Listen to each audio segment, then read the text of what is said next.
Okay, people, so just a quick recap of whatever we have discussed in terms of different volumes of gases in the lungs which are taking place during the respiration. Okay, so we have first of all the tidal volume. Tidal volume is the volume of air breathed in and out during normal breathing. So basically during normal breathing, whatever volume of air we are breathing in and out is known as tidal volume. Normal breathing or each respiratory cycle, during each respiratory cycle. So this is something that we have already discussed, just a recap, because now we will be discussing the capacities of lungs. So before that we will need to have a good idea about all the volumes that are in question. Okay, so tidal volume is basically the volume of air that is breathed in and out during normal breathing or in each respiratory cycle, and this tidal volume happens to be 500 milliliters, which is basically 0.5 liters. Now we have the inspiratory reserve volume. Inspiratory reserve volume means it is an extra volume of air over and above the tidal volume. So this is an extra volume of air over and above the tidal volume that can be taken in during a deep breath. So when we are taking a deep breath, whatever is the extra volume of air that we can take in is known as the inspiratory reserve volume. So the extra volume of air that can be taken in during a deep breath over and above the tidal volume is basically the inspiratory reserve volume. This is taking in. So taking in means inspiration. So this is inspiratory reserve volume, and inspiratory reserve volume happens to be anywhere between 2500 to 3000 milliliter, that is 2.5 liters to 3 liters. Okay, expiratory reserve volume. What is expiratory reserve volume? After a normal expiration, so after we have breathed out normally, tidal expiration, one can still expel a large volume of air. So after a normal expiration, that is tidal expiration, one can expel a large volume of air, and this is known as the expiratory reserve of a volume. Okay, after breathing out the normal, after normal expiration, see, we will breathe out the normal tidal volume of 500 milliliters during normal expiration. So one can still have a large volume of air that can be still breathed out, and this is known as expiratory reserve volume. Expiratory reserve volume. Okay, this expiratory reserve volume is 1000 to 1100 milliliters. Expiratory reserve volume is 1000 to 1100 milliliters, that is 1.0 to 1.1 liters. Okay, then we have the residual volume. Residual volume, what do we mean by residual volume? Amount of air left in the lungs after the maximum expiratory effect. See, maximum expiratory effort is what? 1 to 1 liters, 1.1 liters. Still there will be some air left after the maximum expiratory effort, that is expiratory reserve volume. After that, the amount of air that is left is approximately 1100 to 1200 milliliters, and this will remain. Okay, so reserve volume is that air which is always present in the lungs, irrespective of whether we are doing expiration or inspiration. So this is the basically that volume of air which is always present in the lungs, and the exchange of gases continues even during exchange of gases or holding the breath. So even during expiration or maybe during holding of breath, the exchange of gases will continue. Okay, so I hope we are clear about these concepts. We have discussed this in detail in the previous slide, and this is just a summary of all that we have discussed, so that we have a clear idea before jumping into the next topic, which is basically the capacities of lung. Okay, so please have a careful look at this. Okay, so from different volumes we will now move on to tidal capacities. Okay, sorry, from different volumes of air we will now move on to different types of lung capacities. So we have the first one as pulmonary capacity. Okay, when any two volumes, what is basically a pulmonary capacity? There are different capacities which we are going to understand from here on. And what is this pulmonary capacity? When any two volumes, let's say tidal volume and expiratory reserve volume, or tidal volume and inspiratory reserve volume, when we add any two volumes, which we have studied till now, that is basically the pulmonary capacity. Okay, so are considered together, such combinations are called pulmonary capacities. So we will have different pulmonary capacities by adding up two different volumes of inspiration, expiration, or whatever. Okay, so inspiratory capacity. So obviously, as the name itself suggests, and the abbreviation is IC here. So inspiratory capacity will be the total volume of air a person can take in by distending the lungs to the maximum. Distending the lungs to the maximum by expanding his lungs to the maximum, the total volume of air that a person could actually take in. So obviously, this would include the tidal volume of 500 milliliters and the inspiratory reserve volume, which is basically 2500 to 3000 milliliter, which we have already studied. So this is the first pulmonary capacity which we are trying to understand and refer to. Okay, so the amount of air that is taken in during normal inspiration is the tidal volume of 500 milliliters, and inspiratory reserve volume, the amount of air that can be taken in, would be 2500 to 3000 milliliters. So if we add these two, the range would be, see, 500 added to 2500 would be 3000, 500 added to 3000 would be 3500. So the range of this inspiratory capacity would be anywhere between 3000 to 3500 milliliters. That's basically 3 to 3.5 liters. This would be the inspiratory capacity. Now we'll talk about the expiratory capacity. So the total volume of air a person can expire after a normal inspiration. So what is the total volume of air that a person could expire after a normal inspiration? So this is known as expiratory capacity. So obviously this will again include the tidal volume as we had in the inspiratory capacity. The tidal volume we all know is 500 milliliters. The tidal volume of inspiration is always equal to the tidal volume of expiration, because it is the normal amount of air taken in or taken out. Okay, so that will be 500 milliliters, and we have understood that the expiratory reserve volume is approximately in the range of 1100 to 1500. We generally take it as 1000 to 1500. We generally take it as 1100. So if we add this two, this will be anywhere between 1500 to 2000 milliliters. So we can say the expiratory capacity is anywhere between 1.5 to 2 liters. The expiratory capacity is anywhere between 1.5 to 2 liters. Okay, so now we will move on to more complex things like lung capacity, vital capacity, and so on and so forth. So these are the first two pulmonary capacities: the inspiration capacity, inspiratory capacity, and the expiratory capacity. So inspiratory capacity is tidal volume plus inspiratory reserve volume, and expiratory capacity is tidal volume plus expiratory reserve volume. Okay,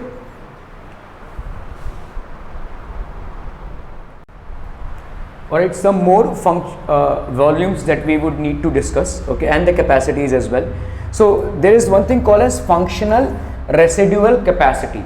So we are almost done with volumes, the different inspiratory volumes, expiratory volumes, tidal volumes, and so on and so forth. Now we'll talk about the capacities.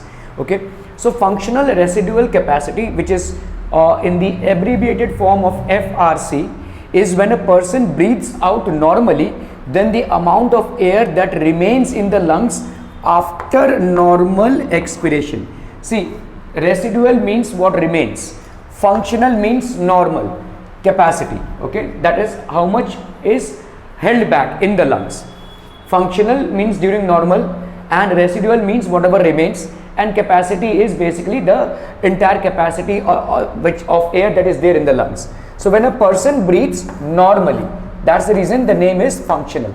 Then the amount of air that remains in the lungs, and that's the reason the name is residual, after normal expiration, is the functional residual capacity, normal expiration. So functional residual capacity, the functional residual capacity will be the expiratory reserve volume, that is ERV, plus the residual volume, obviously the residual volume plus the expiratory reserve volume, because see, we are not expelling out the expiratory reserve volume.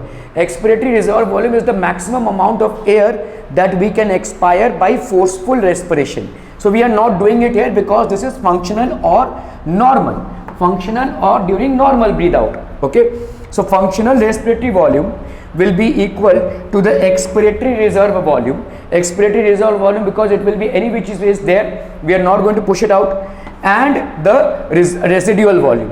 What will be the residual volume? The residual volume is approximately 1500 milliliters, and the expiratory reserve volume we know is 1000 milliliters approximately. So this will be 2500 milliliters, that is 2.5 liters. Okay, now we'll move on to another capacity, which is basically the, so see, if you look, all the pulmonary capacities are basically addition of two or more capacities. So here we are talking about the functional reserve capacity. So it's an addition of expiratory reserve volume and the reserve volume. So basically two or more volumes when added will give you a particular capacity, pulmonary capacity. And this is the first pulmonary capacity that we are trying to understand and comprehend. Okay, the second important pulmonary capacity is the vital capacity. This is the total volume of air. This is basically the total volume of air that has expired after a maximum inspiration. Maximum inspiration is when we are extending our lungs to take in the maximum amount of air, followed by a maximum expiration. So this is the case. See, this was the case of normal inspiration and expiration, and this is the case of maximum inspiration and expiration, and that's the reason it is known as vital capacity. So vital capacity of a normal adult is anywhere between, so we will talk about what is the vital capacity. So obviously this will include the normal breathe out and breathe in, which is basically the tidal volume. It will also include the inspiratory reserve volume, and this will also include the expiratory reserve volume. So vital capacity will basically include the tidal volume, which is 500 milliliter, the inspiratory reserve volume, which is anywhere between 2500 to 3000 milliliter, and the expiratory reserve volume, which is basically 1000 milliliters. So this will be anywhere between 4000 to 4500 milliliters, that is 4 to 4.5 liters. This will be anywhere between 4 to 4.5 liters. Are we clear on this one, people? Okay, so these are the two capacities that we have discussed so far, and they will always include the addition of the different types of volumes.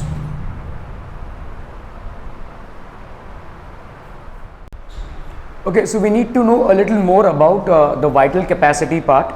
So as we have studied, the vital capacity is basically what? The total capacity of the lungs to afford maximum inspiration and maximum expiration. So we know that the vital capacity of the lungs will be obviously equal to the tidal volume, which is the volume of air during normal inspiration and expiration, that's approximately 500 milliliters, and it will include the inspiratory reserve volume, which is the maximum case of inspiration, that is anywhere between 2500 to 3000 milliliters, and it will include the expiratory reserve volume, which is approximately 1100 milliliters. So that's basically anywhere between 4000 to 4500 milliliters, that is 4 to 4.5 liters. This is basically the vital capacity of the lungs. So maximum capacity, so vital capacity is what? Maximum capacity of an individual to renew the air in his or her respiratory system. Renew the air means totally flush out the air which is there and take in new air. So maximum capacity of an individual to renew the air in his or her respiratory system. This is the maximum capacity of an individual to renew the air which is there in his or her respiratory system. So it varies with individuals. See, if we look into athletes, they have a higher vital capacity, and non-athletes will basically have a lower vital capacity. Athletes will have a higher vital capacity and non-athletes will have a lower vital capacity. Okay, so it varies with individuals. People who are into sports, people who are into different types of exercises, so they will have a higher vital capacity than the ones who do not, than the ones who do have a very sedentary lifestyle. Okay, varies with individuals. For example, with men and women it is different. Women generally have a lower vital capacity and men generally have a higher vital capacity. Then also depends, mountain dwellers, we know that the people who live in the mountains have to climb up and have to do a lot of manual work. Their life is a little difficult, so genetically they have a higher vital capacity.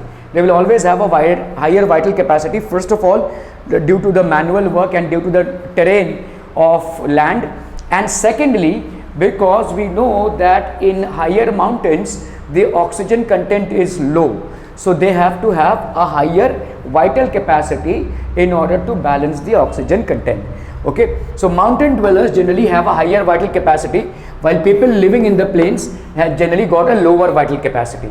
Then also we see that youth, people who are in the youth stage of their life, they generally will have a higher energy requirement and hence a higher vital capacity, whereas the people who are old individuals, they will have a lower vital capacity. They will generally have a lower vital capacity. Again, smokers, the people who do not smoke will have an advantage of having a higher vital capacity, whereas the people who smoke will suffer from the disadvantage of having a lower vital capacity. So vital capacity of an athlete may increase by approximately 6 times. So it's very good to be involved in some kind of sports or some kind of athletic activity throughout your life, so that the vital capacity of the lungs remains high. Higher the vital capacity, higher is the amount exchanged in each breath. So the more higher is the vital capacity of the lungs, the higher is the amount of exchange that we are actually exchanging in each breath that we are taking in. Okay, so this was about the vital capacity of the lungs.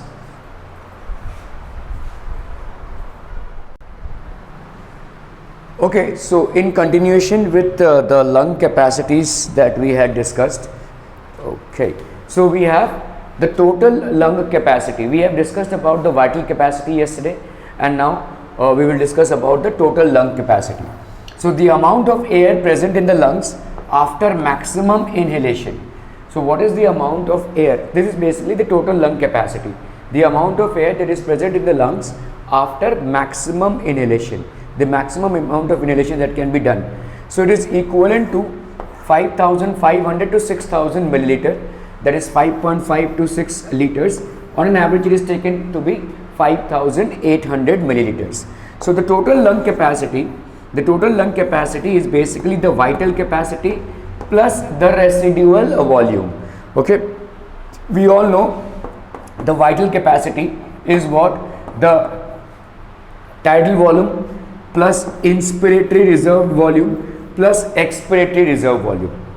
This is basically the vital capacity of the lungs, and we have seen how it differs from person to person, how it differs in males and females, how it differs in athletes and non-athletes, okay, how it differs in youth and old people. So it differs, but the vital capacity is the sum total of tidal volume plus inspiratory reserve volume plus expiratory reserve volume, and the vital capacity is anywhere between 3,500 to 4,500 milliliters. So the reserve volume is basically 1,500 milliliters. The reserve volume will be 1,500 milliliters. So all pulmonary air volumes are 25 to 30% less. All pulmonary air volumes are basically 25 to 30% less in case of females as compared to males. All pulmonary volumes.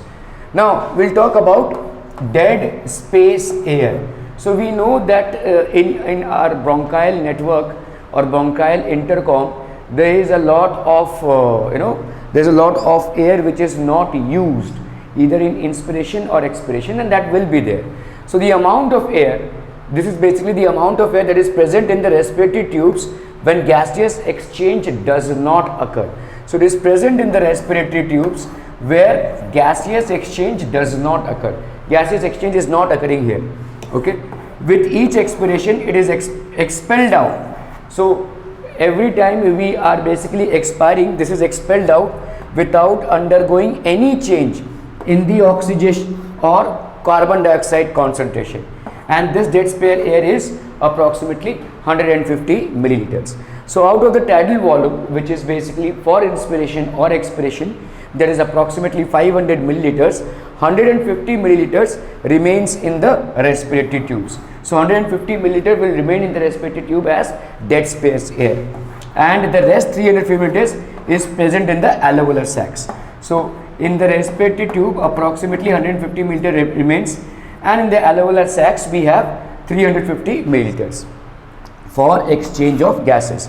So dead space air is not only in the alveolar sacs but in the non-functional alveolar sacs as well. There are some non-functional alveolar sacs. So in that, basically dead space air means the air which is not used for exchange of gases. So it is present in the bronchial network, of course, and in the unused unalveolar sacs or dead alveolar sacs. So it is present there as well.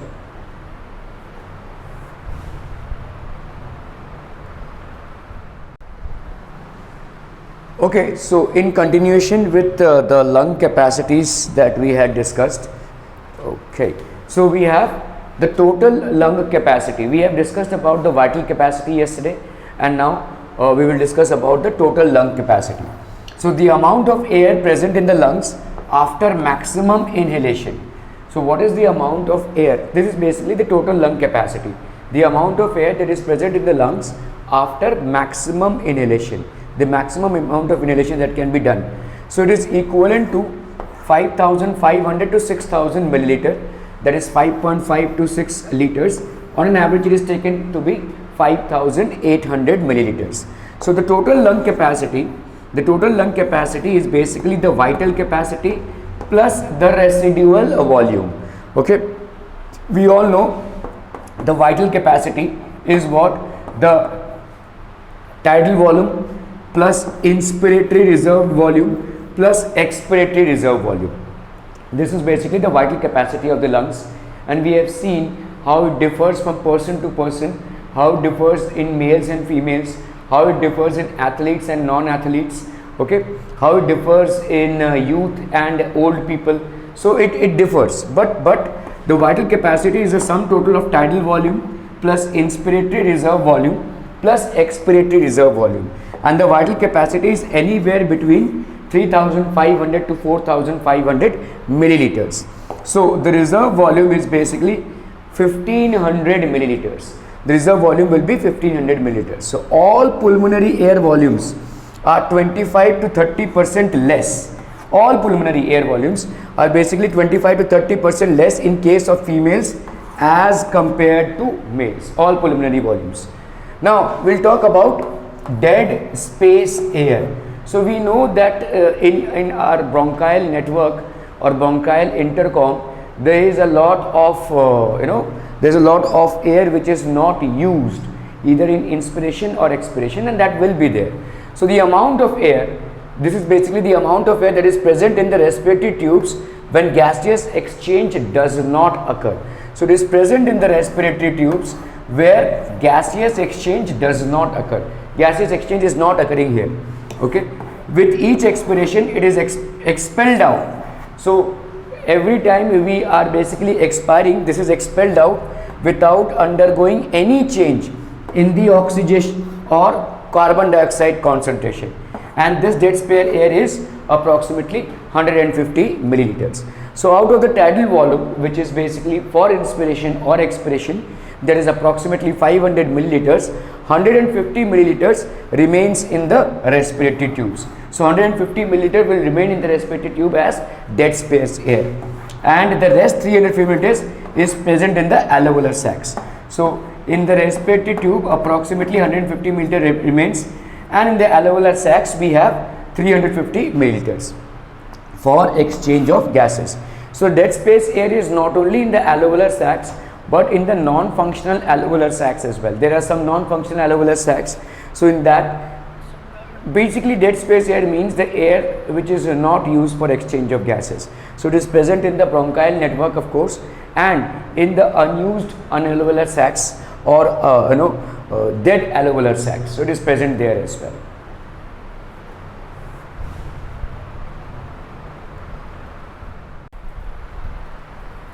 Right, so in this slide we are going to talk about the graphical representation of the pulmonary capacities in man. So here we have the pulmonary air volumes and capacities in man, and we know in women it is generally 25 to 30% less. Okay, so this is basically the lung capacity which is presented in milliliters, and this is the time. Okay, so let's have a quick look at it. So see this entire portion, so this portion is basically the tidal volume. We all know between 2500 to 3000, that is basically 500 milliliter of air. This is always taken out, and so this is basically normal breathing. This is normal breathing, and this is always taken in and taken out of which we use approximately 350 milliliters, and 150 milliliters is a dead space air. So this is the tidal volume of 500 milliliters. Then we have the expiratory reserve volume. Expiratory reserve volume is this portion. Have a close look at it. It is anywhere between 1000 to 1500 milliliters. So if we look into this, 1500 to 2500, this is anywhere between 1000 to 1500 milliliters. On an average it is taken to be 1100 milliliters. That is the expiratory reserve volume, which means the air which can be forcefully expelled after normal expiration. So the air which can be forcefully expelled after normal expiration is the expiratory reserve volume. This portion is the residual volume, that is 1500 milliliter. This much air always remains in the lungs. So this is the amount of air which always remains in the lungs. Okay. Then we have the vital capacity. Okay. Then we have the inspiratory reserve volume. The inspiratory reserve volume is the volume of air taken in forcefully. This is basically the inspiratory reserve volume. Volume of air taking in forcefully, that is anywhere between 2000 to 3000 milliliters. This is the inspiratory reserve volume. This is the inspiratory capacity. Inspiratory capacity. See, the inspiratory reserve volume plus the tidal volume is representing the inspiratory capacity. So inspiratory reserve volume plus the tidal volume will represent the inspiratory capacity.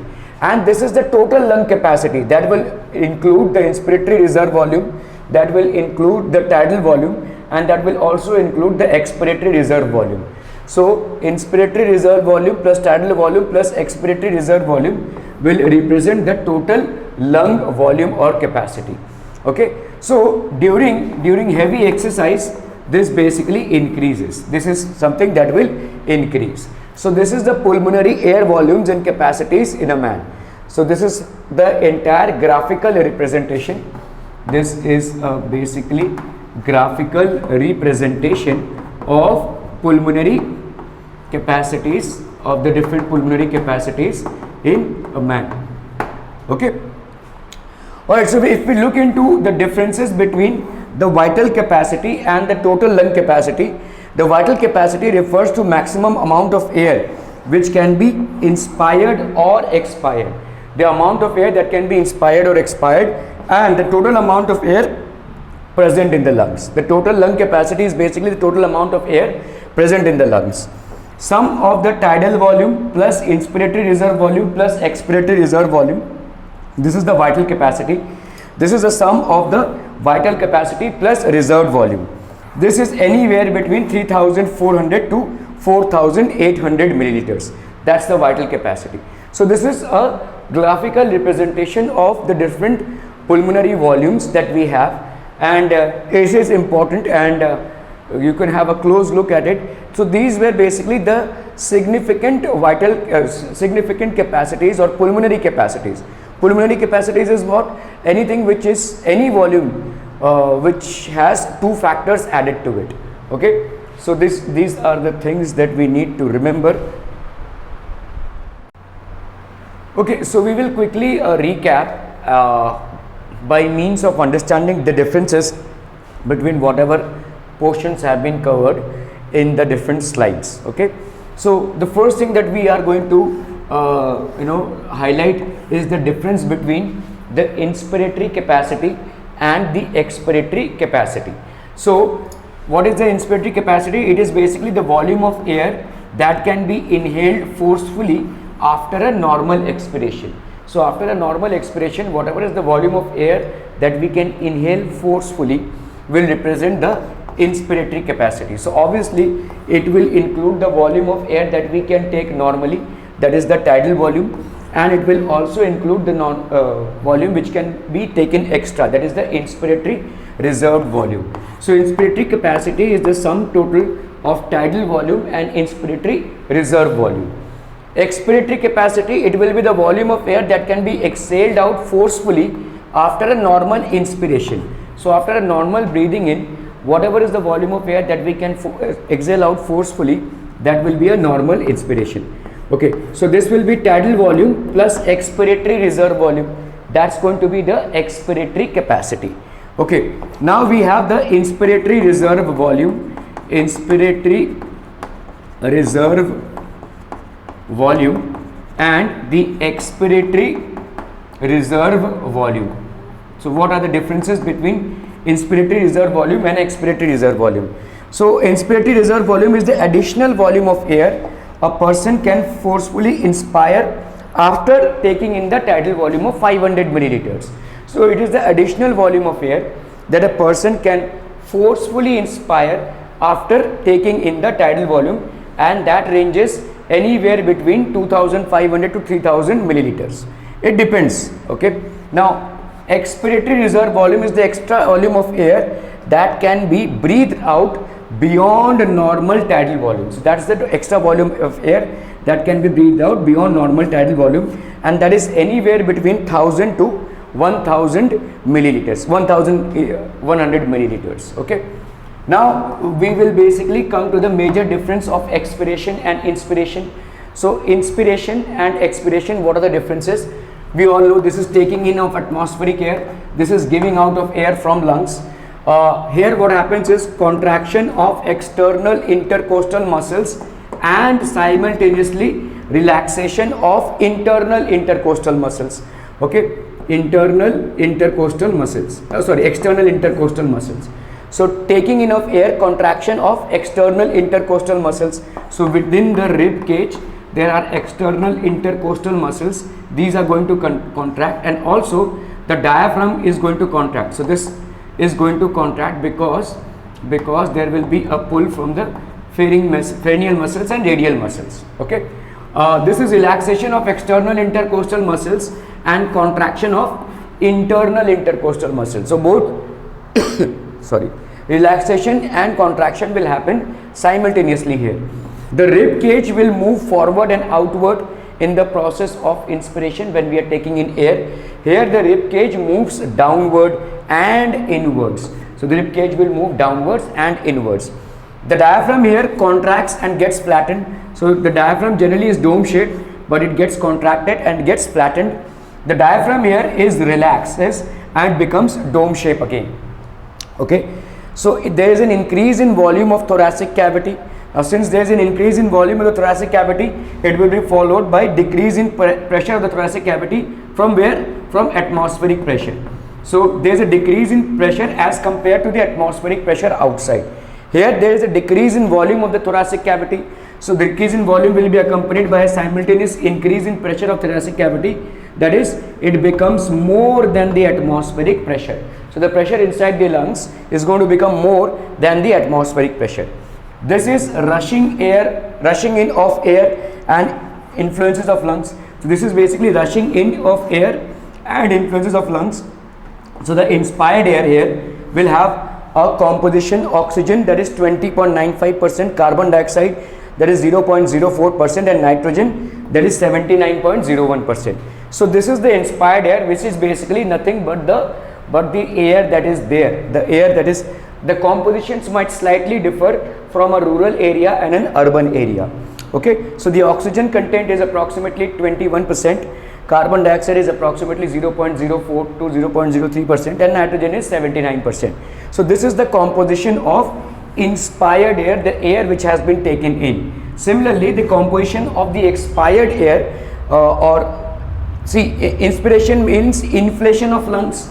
The lungs get inflated. Expulsion of air, the lungs get deflated. So oxygen is here to a tune of approximately 16%. So as you see, the oxygen content reduces to a significant extent.